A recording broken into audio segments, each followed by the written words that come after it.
Halo, Assalamualaikum warahmatullahi wabarakatuh teman-teman semua. Pada kesempatan kali ini, kami dari kelompok 7 kelas 3 DPG SD akan membahas mengenai tata surya.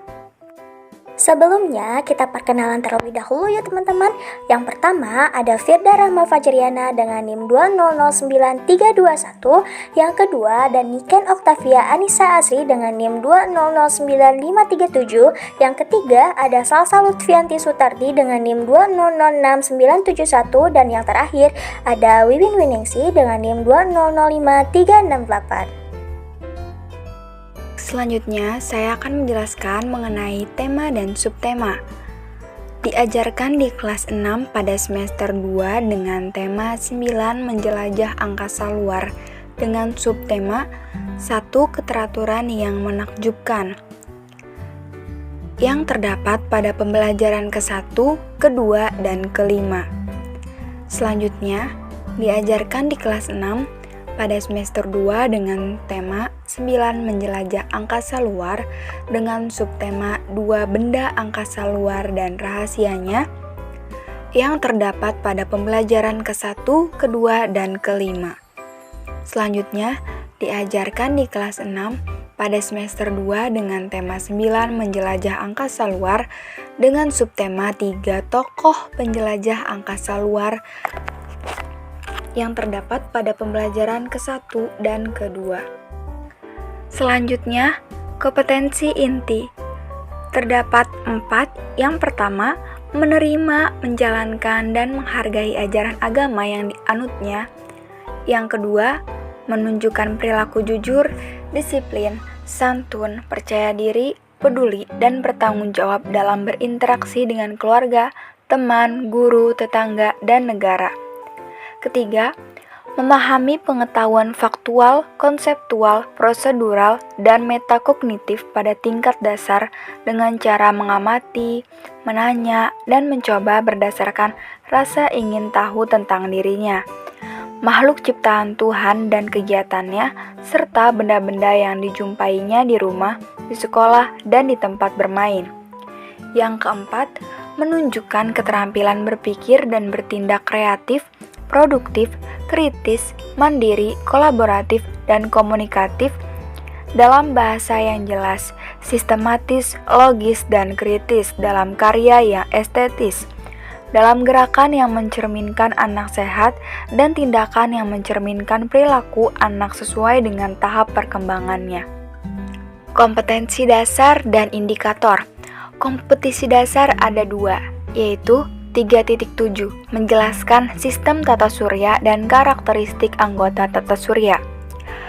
Yang kedua, 4.7 membuat model sistem tata surya. Indikator juga ada 2. Yang pertama, 3.7.1 menjawab pertanyaan yang berhubungan dengan cara kerja anggota sistem tata surya dengan keingintahuan yang besar. Yang kedua, 4.7.1 membuat sebuah laporan pengamatan tentang cara kerja planet dalam sistem tata surya dengan lebih percaya diri. Tata surya. Tata surya terdiri dari matahari, 9 planet, dan berbagai benda langit seperti satelit, komet, dan asteroid. Planet-planet berevolusi mengelilingi matahari dengan orbit atau garis edar yang berbentuk elips. Beberapa planet mempunyai satelit. Satelit ini berputar mengelilingi planet dan bersaing dengan planet mengelilingi matahari. Jadi, tata surya merupakan sistem rotasi yang berpusat pada matahari. Menurut Kepler, planet beredar mengelilingi matahari dengan orbit berbentuk elips. Matahari terletak pada salah satu titik fokusnya, tetapi bentuk elipsnya mendekati lingkaran karena eksentrisitas orbit planet sangat kecil. Eksentrisitas didefinisikan sebagai perbandingan jarak dua fokus elips dan sumbu panjangnya. Baik, selanjutnya ada model tata surya. Nama dari sains astronomi berasal dari kata Yunani yang berarti bintang atau star, atau bintang di langit. Bintang adalah benda langit yang memancarkan cahaya sendiri dan kumpulan dari bintang disebut galaksi. Bintang yang paling dekat dengan bumi adalah matahari, yang termasuk dalam galaksi Bima Sakti. Model tata surya Kopernikus. Dalam model Kopernikus, matahari berada pada pusat alam semesta. Bintang-bintang terletak pada bulatan angkasa dan berputar mengelilingi matahari. Antara bintang-bintang dan matahari adalah planet-planet yang termasuk bumi, yang berputar mengelilingi matahari dalam masing-masing orbitnya. Model Kopernikus tidak sempurna dalam dua hal.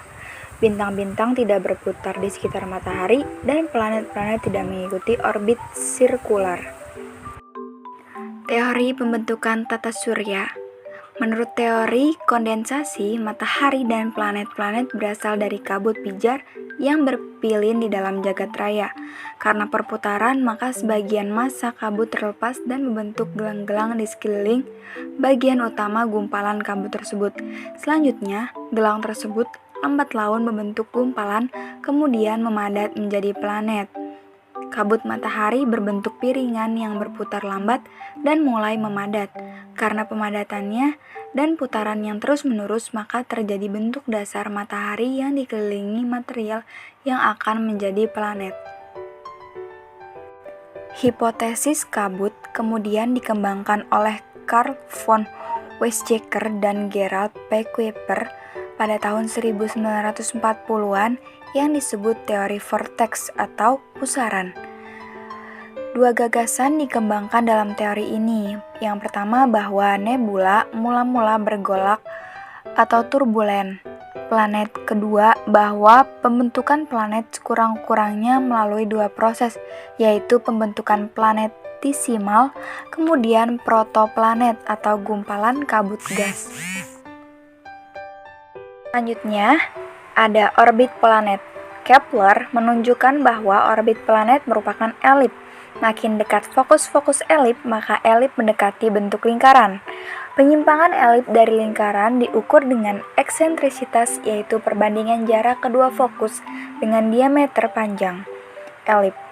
Eksentrisitas sebuah lingkaran adalah 0 dan eksentrisitas orbit bumi hanya 0,17. Jadi, mendekati lingkaran. Planet berevolusi atau berputar mengelilingi matahari satu kali, disebut tahun planeter. Maka jarak antara planet dan matahari itu berubah. Bila planet mendekati matahari, dikatakan planet berada pada perihelion. Bila planet berada pada jarak terjauh dari matahari, dikatakan planet berada pada aphelion. Baik, selanjutnya terdapat karakteristik anggota tata surya. Yang pertama itu ada matahari. Matahari adalah sebuah bintang yang jaraknya paling dekat dengan bumi, yaitu sekitar 150 juta kilometer. Matahari adalah bulatan gas dengan diameter 1,4 dikali 106 pangkat 6 km dan temperatur permukaannya sekitar 6000. Temperatur ini meningkat jika semakin mendekati inti matahari. Energi matahari yang jatuh ke permukaan bumi berbentuk gelombang elektromagnetik yang menjalar dengan kecepatan 3 kali 10 pangkat 10 cm per detik. Lapisan-lapisan matahari terdiri dari bagian inti, fotosfer, kromosfer, dan korona. Selanjutnya ada materi berkaitan tentang planet-planet. Planet adalah benda angkasa yang tidak dapat menghasilkan cahaya sendiri dan beredar mengelilingi matahari. Hingga kini, dikenal dengan 8 planet sebagai anggota tata surya, yaitu Merkurius, Venus, Bumi, Mars, Jupiter, Saturnus, Uranus, dan Neptunus. Pluto belum pasti planet, dan beberapa ahli astronomi juga percaya bahwa Pluto adalah sebuah satelit Neptunus yang terlepas. Semua planet berevolusi mengelilingi matahari dalam arah yang sama. Demikian juga, revolusi bulan mengelilingi bumi dan rotasi bumi di sekitar sumbunya mempunyai arah lama. Bidang orbit bumi disebut ekliptika. Merkurius, Venus, Bumi, dan Mars yang mana disebut planet dalam, sedangkan Jupiter, Saturnus, Uranus, dan Neptunus disebut planet luar. Selanjutnya ada Merkurius. Merkurius adalah planet yang paling dekat dengan matahari. Jarak rata-rata Merkurius dengan matahari sekitar 0,39 SA atau 1 SA sama dengan 150 juta kilometer. Karena eksentrisitas orbit besar yaitu 0,206, maka jarak Merkurius dengan matahari bervariasi cukup besar. Beda aphelion dan perihelion adalah 22 juta kilometer. Periode revolusi Merkurius 88 hari dan periode rotasinya adalah 59 hari. Suhu permukaan Merkurius pada bagian yang terang adalah 500 derajat Celcius. Karakteristik Merkurius: yang pertama, planet yang paling dekat dari matahari. Yang kedua, planet terkecil dalam tata surya. Yang ketiga, terdiri dari 70% logam dan 30% silikat. Yang keempat, berwarna abu-abu. Yang kelima, tidak memiliki satelit dan cincin. Dan yang terakhir, memiliki waktu revolusi tercepat dalam tata surya. Selanjutnya ada planet Venus. Ciri-ciri planet Venus adalah ia mempunyai jarak 108 juta kilometer dari matahari. Waktu rotasinya adalah 243 hari dan waktu revolusinya adalah 225 hari. Suhu rata-rata planet Venus adalah 462 derajat Celcius dan diameter Venus sekitar 12.104 km. Berikut ini ada karakteristik dari Venus. Yang pertama, disebut sebagai bintang fajar atau bintang senja. Yang kedua, ada warnanya putih kekuningan dan merupakan planet paling cerah dalam tata surya. Yang ketiga, ada memiliki rata-rata suhu tertinggi dalam tata surya. Yang keempat, memiliki arah rotasi berkebalikan dari planet yang lainnya. Dan yang kelima, punya bentuk, ukuran, dan komposisi yang hampir sama dengan planet bumi. Yang keenam, tidak memiliki satelit dan cincin. Dan yang terakhir, memiliki waktu rotasi terlama dalam tata surya dan satu-satunya planet yang mempunyai waktu rotasi lebih lama dari waktu revolusi. Selanjutnya ada planet bumi. Jarak rata-rata bumi ke matahari sekitar 150 juta kilometer. Eksentrisitas orbit bumi sama dengan 0,017, artinya garis edar bumi mendekati lingkaran. Periode revolusi bumi sama dengan 365,3 hari disebut 1 tahun siderik dan periode rotasinya sama dengan 23 jam 56 menit yang disebut hari siderik. Bentuk bumi mendekati bulatan atau lebih tepatnya bentuk bumi adalah sempak atau spheroid dengan jari-jari ekuator sama dengan 6.378,4 km dan jari-jari kutub sama dengan 6.371 km. Bumi berputar terhadap sumbunya dari barat ke timur dengan kecepatan sudut konstan. Nah, karakteristik bumi memiliki warna biru kehijauan, satu-satunya planet yang dihuni makhluk hidup, planet paling padat dalam tata surya. Bumi terdiri dari komposisi 78% nitrogen, 21% oksigen, dan gas-gas lainnya. Permukaan bumi terdiri dari 70% perairan dan 30% daratan. Memiliki satu satelit, yaitu bulan, dan tidak memiliki cincin. Selanjutnya ada planet Mars. Jarak rata-rata planet Mars ke matahari adalah 1,52 SA atau 228 juta kilometer. Eksentrisitas orbit Mars yaitu 0,093 dan periode revolusinya yaitu 687 hari. Planet Mars ini berbentuk dempak pada kutub-kutubnya seperti bumi. Planet Mars juga berwarna merah dan pada malam hari cuacanya cerah karena atmosfernya tipis. Mars mempunyai dua satelit yaitu Phobos dengan jari-jari orbit 9.370 km dan Deimos atau satelit luar dengan jari-jari orbit 23.500 km. Selanjutnya ada planet Jupiter. Jupiter ini berjarak rata-rata 5,2 satuan astronomi atau 780 juta kilometer dari matahari. Eksentrisitas orbit Jupiter adalah 0,048 dan periode revolusinya yaitu 11,68 tahun.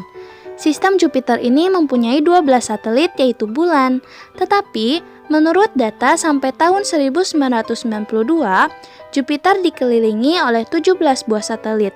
4 buah satelitnya yang berukuran besar diberi nama Io, Europa, Ganymede, dan Callisto. Planet Jupiter berputar pada sumbunya dengan periode rotasi 9 jam 50 menit, yang artinya planet ini berputar sangat cepat. Jupiter disebut planet raksasa karena planet ini yang paling besar dalam tata surya. Selanjutnya ada planet Saturnus. Saturnus ini adalah planet yang sangat indah. Berjarak rata-rata 9,5 SA atau 1425 juta kilometer dari matahari. Beda jarak antara aphelion atau jarak terjauh dari matahari dan perihelion atau jarak terdekat dari matahari yaitu 160 juta kilometer. Nah, beda jarak ini disebabkan oleh eksentrisitas orbit Saturnus yaitu 0,056, periode rotasinya 10 jam 2 menit, dan periode revolusinya yaitu 29,5 tahun. Jarak Saturnus ke bumi bervariasi antara 1.200 buat dan 1.650 juta kilometer. Saturnus adalah planet yang paling dempak di antara planet-planet lainnya. Planet Saturnus juga dihiasi oleh gelang dan cincin yang sangat indah. Saturnus mempunyai 9 satelit, yaitu Minas, Enceladus, Tethys, Diane, Rhea, Titan, Hyperion, Iapetus, dan Phoebe. Selanjutnya yaitu Uranus. Jarak rata-rata Uranus ke matahari adalah 19,2 SA atau 2.880 juta kilometer. Eksentrisitas orbit Uranus yaitu 0,047. Kemudian periode rotasinya yaitu 10 jam 8 menit dan periode revolusinya yaitu 84 tahun. Planet ini ditemukan oleh William Herschel pada tahun 1781. Pada tahun 1977 ditemukan cincin yang melilit Uranus. Kemudian sistem Uranus mempunyai 5 satelit, yaitu Miranda, Ariel, Umbriel, Titania, dan Oberon. Selanjutnya yaitu Neptunus. Planet ini merupakan kembaran Uranus. Jarak rata-rata Neptunus matahari adalah 30,07 SA atau 4.510 juta kilometer. Orbitnya hampir berbentuk lingkaran dengan eksentrisitas 0,009 dan periode revolusinya yaitu 164,8 tahun. Masa Neptunus 17,3 kali masa bumi, diameternya 50.000 km. Kemudian Neptunus mempunyai 2 satelit yaitu Triton dan Nereid. Planet Pluto. Pluto ditemukan dari penelitian di Observatorium Lowell oleh Clyde Tombaugh pada tahun 1931. Orbit Pluto mempunyai eksentrisitas paling besar di antara planet-planet dalam tata surya dengan eksentrisitas 0,249. Jarak rata-rata Pluto matahari adalah 39,4 SA atau 5.920 juta kilometer. Periode revolusinya adalah 248 tahun. Planet Pluto mempunyai 1 satelit dengan nama Charon. Masih diragukan Pluto sebagai planet karena beberapa ahli astronomi percaya bahwa Pluto adalah sebuah satelit Neptunus yang terlepas. Asteroid. Asteroid yaitu ribuan planet kecil dan pecah-pecahan yang asalnya masih diperdebatkan. Asteroid kadang-kadang disebut juga planetoid. Kebanyakan orbit asteroid terletak antara orbit Mars dan Jupiter. Asteroid pertama ditemukan pada hari pertama abad ke-19, yaitu pada tanggal 1 Januari 1801 oleh Piazzi dan diberi nama Ceres. Kemudian berturut-turut ditemukan asteroid lain seperti Pallas pada tahun 1802 Juno pada tahun 1804 dan Vesta pada tahun 1807. Saat ini ribuan asteroid telah direkam dan ribuan orbit asteroid telah ditentukan. Kebanyakan orbit asteroid terletak antara orbit Mars dan Jupiter. Kemudian selanjutnya yaitu bulan dan satelit. Satelit bumi yaitu bulan. Bulan mempengaruhi gejala alam yang terjadi di bumi, misalnya pasang surut. Kemudian jarak rata-rata bulan dan bumi yaitu 384 kali 10 pangkat 3 km. Diameter bulan yaitu 0,27 kali diameter bumi. Massa jenisnya yaitu 3,33 cm pangkat 3 dan gravitasinya yaitu 0,17 kali gravitasi bumi. Orbit bulan berupa elip dengan eksentrisitasnya 0,055. Jarak terdekat bulan ke bumi disebut perigee dan jarak terjauhnya disebut apogee. Di permukaan bulan terdapat tonjolan-tonjolan yang terdiri dari dataran tinggi dengan gunung-gunung dan dataran rendah. Karena bulan tidak memiliki atmosfer, maka meteor mudah jatuh dan menghancurkan permukaan bulan. Karena itu, dataran tinggi penuh dengan kepundaan akibat tumbukan meteor yang jatuh ke bulan. Komet. Komet disebut juga bintang berekor. Garis edar komet tidak seperti orbit planet atau satelit. Ada komet yang mempunyai orbit elip, tetapi nilai eksentrisnya sangat besar sehingga komet hanya dapat dilihat jika berada di sekitar perihelion, kemudian menghilang pada waktu komet menjauhi perihelion. Kebanyakan komet mempunyai orbit berbentuk parabola atau hiperbola, sehingga komet hanya tampak sekali kemudian menghilang. Materi selanjutnya yaitu meteor. Meteor adalah fenomena emisi cahaya dalam atmosfer bumi.